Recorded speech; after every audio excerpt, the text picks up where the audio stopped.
Morning, everybody out there in the, the slightly dull Tuesday after a long weekend for many, many people. But we're going to brighten it up with some great conversation. We're back here at the Grenville Turner Studios in Cranfield. You know me, I'm Andy Huff, and I'm quite pleased because I'm looking at myself and the workouts are clearly paying off. We are joined this week by our lead host, Helga, who is in Portugal. She's stealing everybody because Alex has now gone off to Portugal. Adam probably is going to announce that he's leaving for Portugal at any particular point, which is, a bit of a tough one. So, Helga, what are we going to talk about? Dull. What are you talking about, dull? Brace yourselves, everyone, because this is going to be an exciting episode, always full of insight and inspiration. Nonetheless, because we've got you, Andy, and we've got Adam. I am Helga Stewart, founder at Lead Results and Sales Shaker. So I'm very excited to be talking today about that first strategic sale, going after those types of sales that are going to catapult your business and leverage the next 10 clients. Adam, how are you feeling? Yeah, good. Like Andy said, it's for people in the UK. It's first day back after a long weekend, which is always nice. I think that one of the things that's really interesting for us in the UK is that we realise how many bank holidays we have. So everyone in America is like working as normal on a Monday, and we're fantastic, a bit of nice weather. So what is there to moan about? Life's good. Awesome. I find myself not knowing what to do with the amount of bank holidays we have here in Portugal, but hey, there you go. We've got the sun to keep us warm over here. Let's kick off our conversation today. We are talking about how, what startups can teach us going after with the DNA that they have very specifically, and what can they help us with in terms of going after their first clients. These company clients are typically called the innovator client, and they're called this way because when they look at a startup, they can be typically looking for someone who can teach them, who can help them to fix a problem that they can't fix themselves.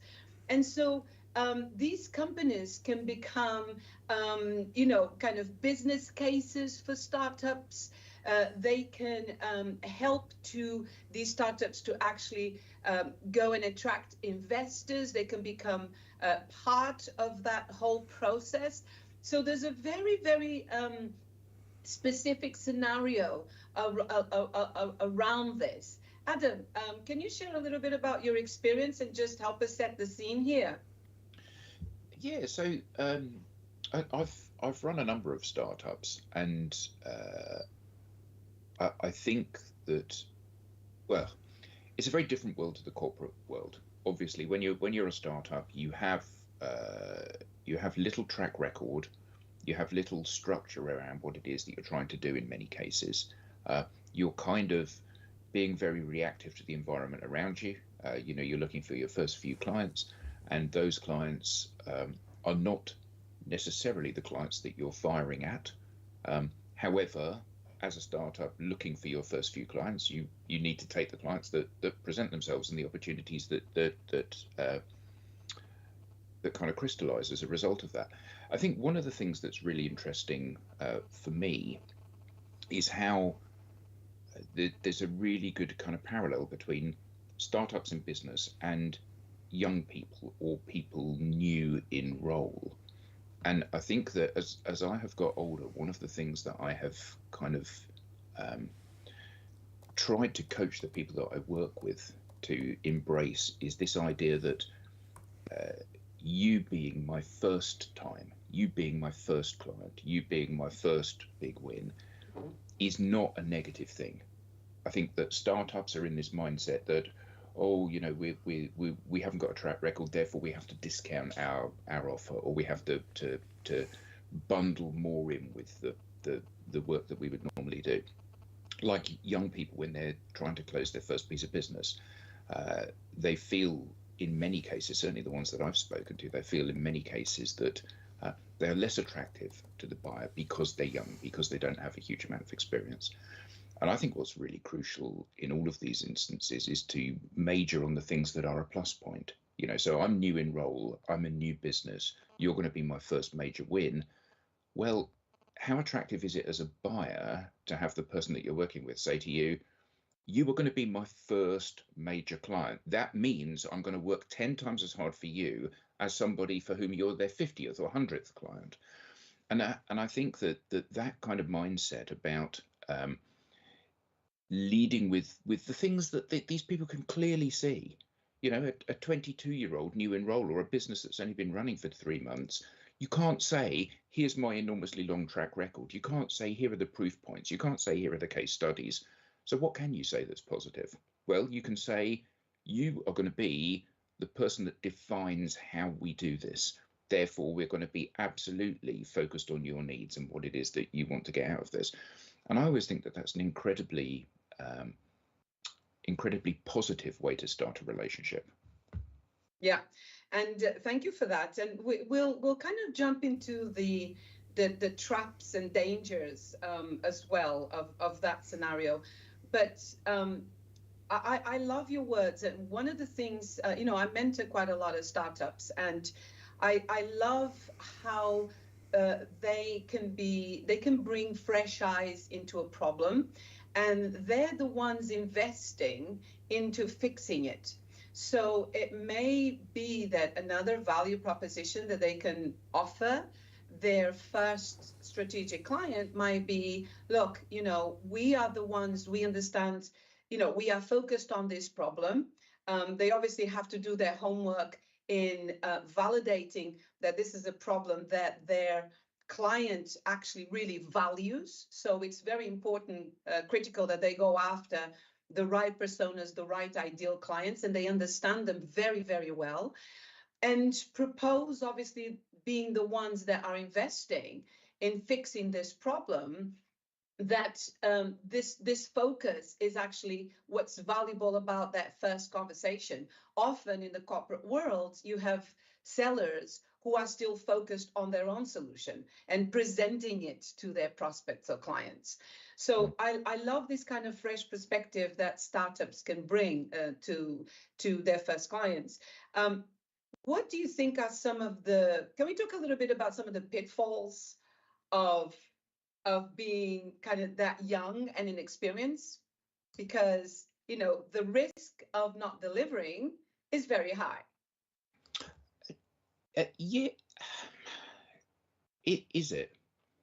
I mean, I think that so often we think that past performance is a guarantee of future success, or whatever, as I say, in the financial services world. And the fact that I've delivered a fantastic solution to Andy and I've delivered a fantastic solution to Alex is no guarantee that I'm going to deliver a fantastic solution to you, Helga. And I think that whilst it gives the buyer, or can give the buyer, some real confidence, you've got a track record of success, I also feel that to a certain extent it breeds complacency. I know what the problem is for you, Helga. Well, how? If you think how we all interact with the business world, every day we receive dozens of emails, cold outreach emails from people saying, I've helped 100 clients just like yours, or just like you. No, you haven't. And it's this kind of one size fits all attitude. So I think that the challenge for small businesses and startups is that they need to manage their time effectively. I think that, if you are knowledgeable and smart and hardworking, you can solve most of the problems that are going to be presented to you. However, I think that whilst you want to make sure that you're giving the client the best possible outcome and the best possible result, the challenge is that you run the risk of saying, well, you're paying me for 100 hours work and I'm going to end up doing 1,000 hours work to deliver this project in a way which is a real case study for me. Now, we all of us, when we're new, whether that's new in role, new in a business, or new as a business, we all of us have to do a certain degree of treating projects like a loss leader. However, we need to be mindful of the fact that we as a business have bills to pay as well. And, I can't deploy somebody solving your problem 100% of the time indefinitely in order to make you happy. So I think that there's that balance to be struck.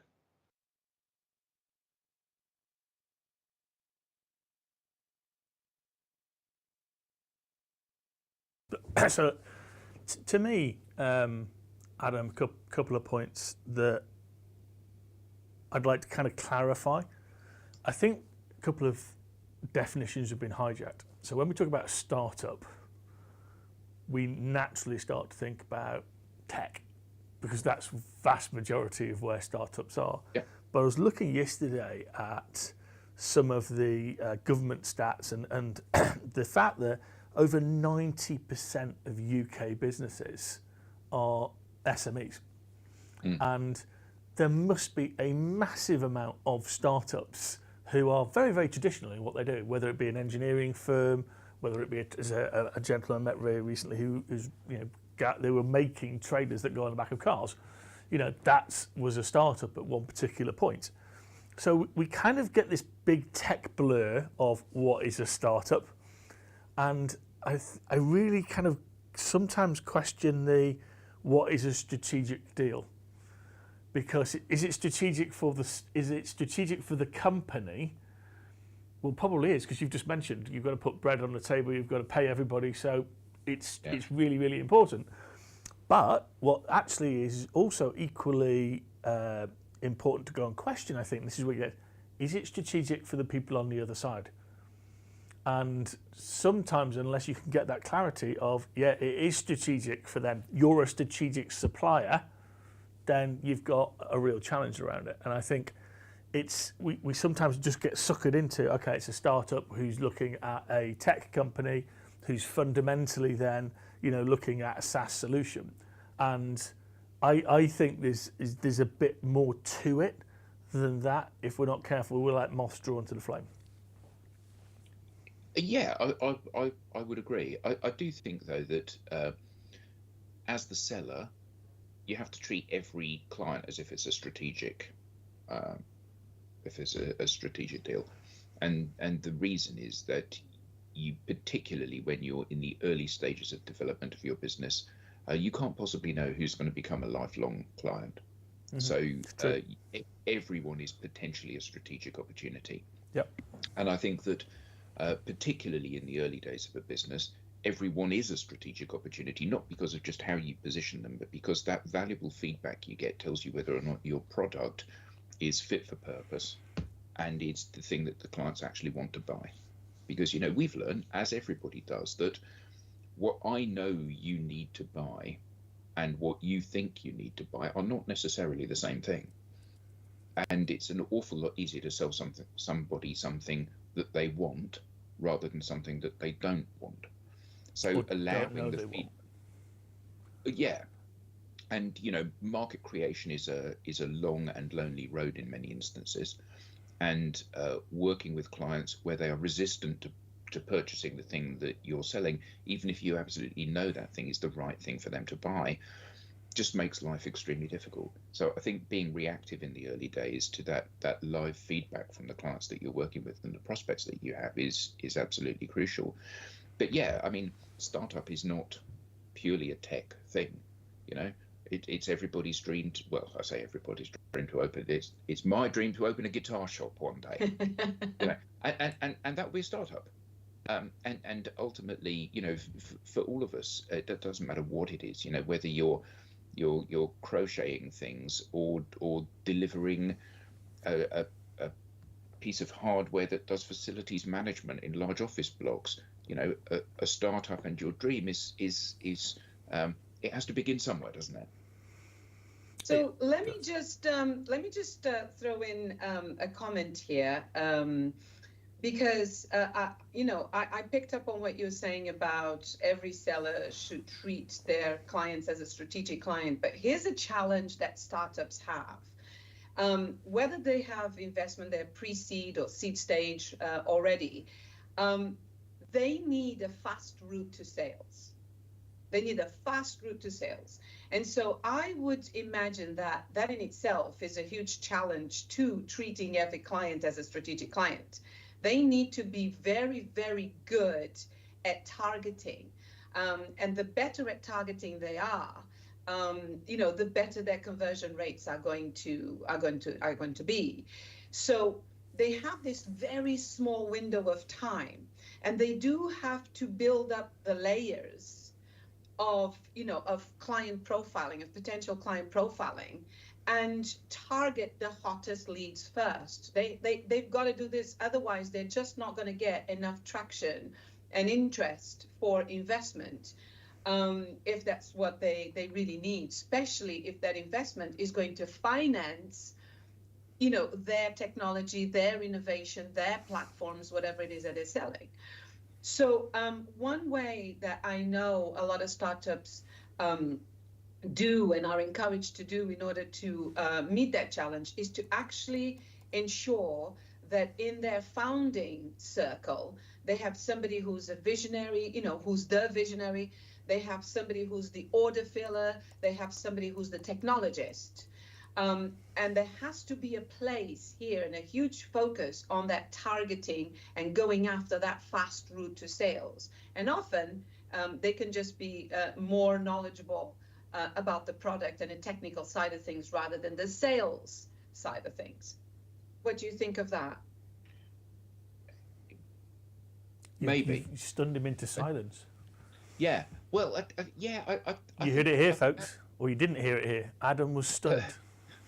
I think that's one scenario, but I think that it's quite dangerous to cookie cutter this, because if you are running a business that requires investment to build and develop the product, that is probably true. We did not want funding for DLA Ignite, and the reason we didn't is that both Tim and I read a book by Rand Fishkin called Lost and Founder, where he lost his business as a direct result of going down the seeking VC funding for the organization, which meant that he lost control. So when he had an offer to sell to HubSpot, it was like, no, we're not selling. And we're not selling because we want 100 million, not 40 million for it, because that's our business model. And that struck fear and terror into our hearts, the funding route. Now, because we are effectively a training and services company, we've developed our own IP, and we do some other stuff as well, but we're actually a bodies business. Then our requirement for funding is somewhat different. If somebody gave us $20 million and said, here you can grow, it wouldn't help us to grow necessarily. And so I think that the requirement for funding and those people around the center of the organization, I think that there are a number of different scenarios that don't fit what you just said. But I also think that it depends on who the founders and the early people involved in the business are. Because if you are young, so like Mark Zuckerberg, let's say, when he started Facebook, if you're young, you haven't got a network. Nobody knows you. You haven't got any history with anybody because you're new in the workplace. Now, you may be visionary and you may be clever and you may have a great product and you may be able to get funding for that product, but actually you're selling cold. When you get to be old like me or Andy or whoever, the reality is that there are hundreds or thousands or tens of thousands of people who know who you are and know your track record. So actually, the requirement for selling in that way, cold outreach to people, making sure that you have your proposition right and all of this, may actually not be the way to launch the organization, because you might have a bunch of friendlies, a bunch of people who know you, a bunch of people who are keen to support you by putting your product, prioritizing your product or service over someone else's, that enable you to get a much more comfortable launch and route to market. But I think that, as is always the way, you have to cut your suit according to your cloth, don't you? You have to look at the resources and the assets that you have as an organization. Are we cash rich? Do we need a cash injection? What's the best way of getting that cash injection? Is it to give up equity and get venture capital or angel funding into the organization? Or is it better to remortgage my house and personally invest money in the organization? Are we going to bootstrap it? And we're not going to go for funding, but what we are going to do is we're going to agree to give our time for 3 months, 6 months, 12 months into the organization and not take a salary in order to get to a point where we've developed revenue for the organization. You know, who do you know? So if I wanted to sell something, I could go out to everybody in my organization and I could identify those people that have got really big networks and great black books and say, who can you introduce me to? So I do think that there are a number of different scenarios for how an organization can get that first sale. And I think part of that is about embracing like I said, the assets that you have as an organization and really sweating those assets. Because I think so often, you know, you go into, and, you know, I've seen it when I've worked in big corporates, you're given a particular role with a particular set of targets. And it's like all of the equity that you've built up in a particular region or market or industry, actually that's not relevant, you know, because you're going for this industry over here. And that seems rather foolish. It seems like squandering opportunities to me. So I think that you know, this idea of understanding where the hidden assets are, where the hidden value is, how can you exploit those is really crucial, particularly in the early days. Because, you know, even if you've got VC funding, you know, funded businesses run out of money. And the reason they run out of money is because they start with $5 million in the bank and they go, well, we've got a huge runway. Well, it doesn't last long with that attitude, does it? Yeah. So let me add something to that, just a thought on my end, because the reality as I see it in startups, I encounter very few training companies. They tend to be a lot of technologists and platforms and services, and of course, quite a few products in the midst there. And what I find that a lot of companies or a lot of founders embrace in the situation, in the scenario where they just don't have the network to kick off that first prospecting, is to offer potential clients or innovator clients, as we're calling it at the beginning of the show, to, for example, be their mentors, to even offer them non-executive roles. And so what I do find, and equally I do find with quite a lot of VCs and business angels, and when they support these businesses, they do feel the heavy weight of responsibility of actually helping them to generate sales, those first sales, and bringing in those contacts and making those introductions and setting those bridges. And that's just the reality. That's just the reality. I think ultimately, and I'd love to hear also what Andy thinks about this, but ultimately, there is this trying to escape the, oh my God, I have to sell scenario, because I'm so good at the technology side of things. And so if I can pass the buck of selling to somebody like a VC or an innovator client or business angel, you know, we find that that's the case. But of course, when the money runs out and, you know, those sales haven't materialized, then you're going to have the VC or the business angel breathing back on your neck saying, well, you know, you really should have used, you know, this time, these resources, these contacts that I've given you in order to sell. So founders have got to become huge valuing sales and generating those first sales and be very proactive. Yeah, well, I can answer that because I've been the recipient of exactly that. My first ever business that I founded was we got a business angel who was kind of like a friend of ours to help fund the business, and what happened was this person was responsible for generating visibility for the organization and for generating initial introductions and sales, and they didn't do it. And I think that one of the things that running my own business over the years has taught me is that sales are everybody's responsibility, particularly mine as founder of the organization. That's right. And they are, without any shadow of a doubt, the most important activity that the organization can do. And I think that a lot of the challenge that we have is that people often, founders of organizations have their particular pet love that they want to do. So I'm a techie, I want to build this, I want to configure servers, I want to bake cakes, whatever it is that they want to do, that's their thing. And they put sales quite a long way down the list. That's right. And actually, you can bake the best cakes, you can be the best programmer, but if no one's buying your stuff, you ain't got a business.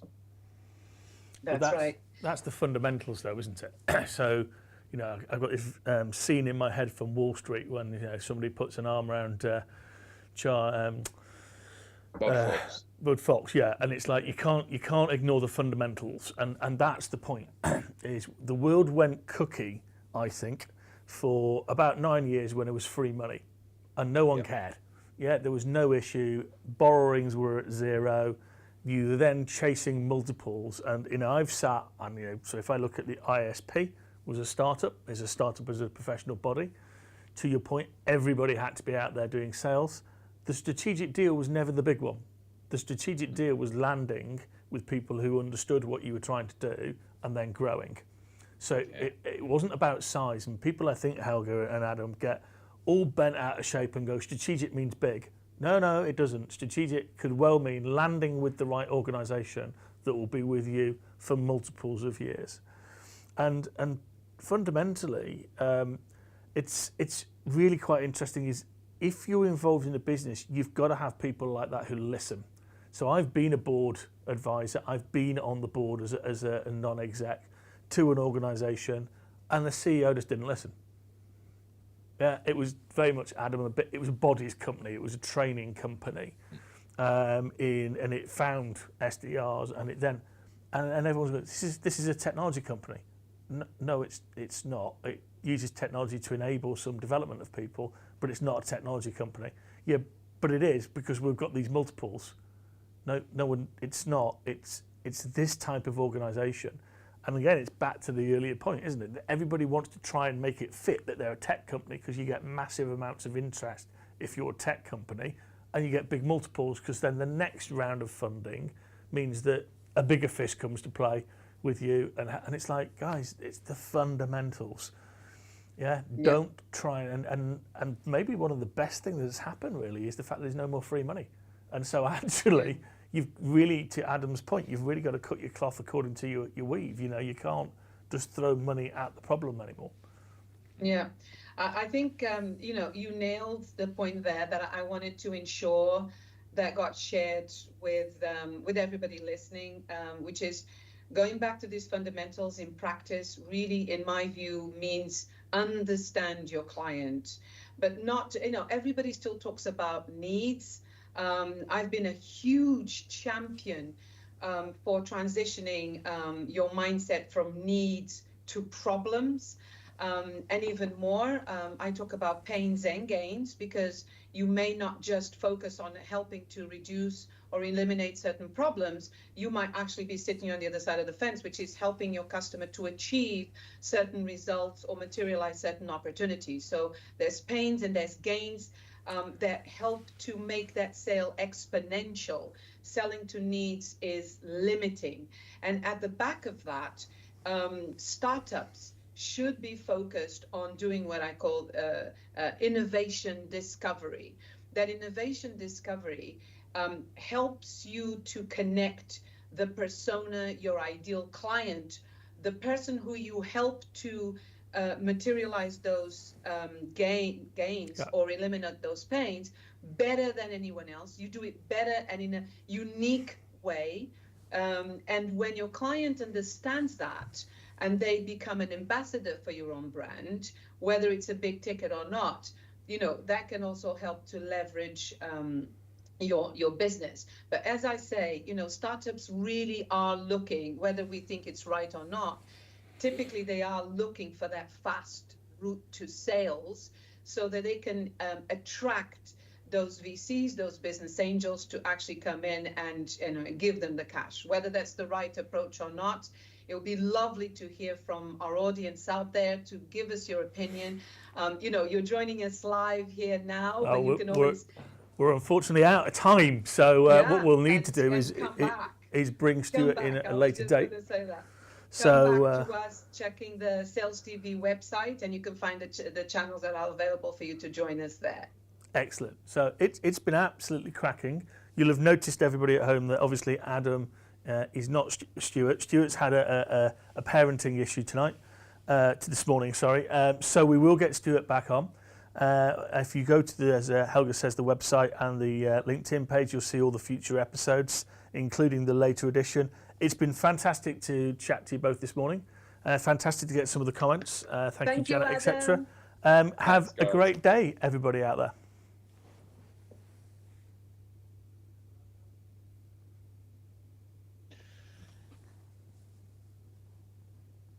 Piece of cake.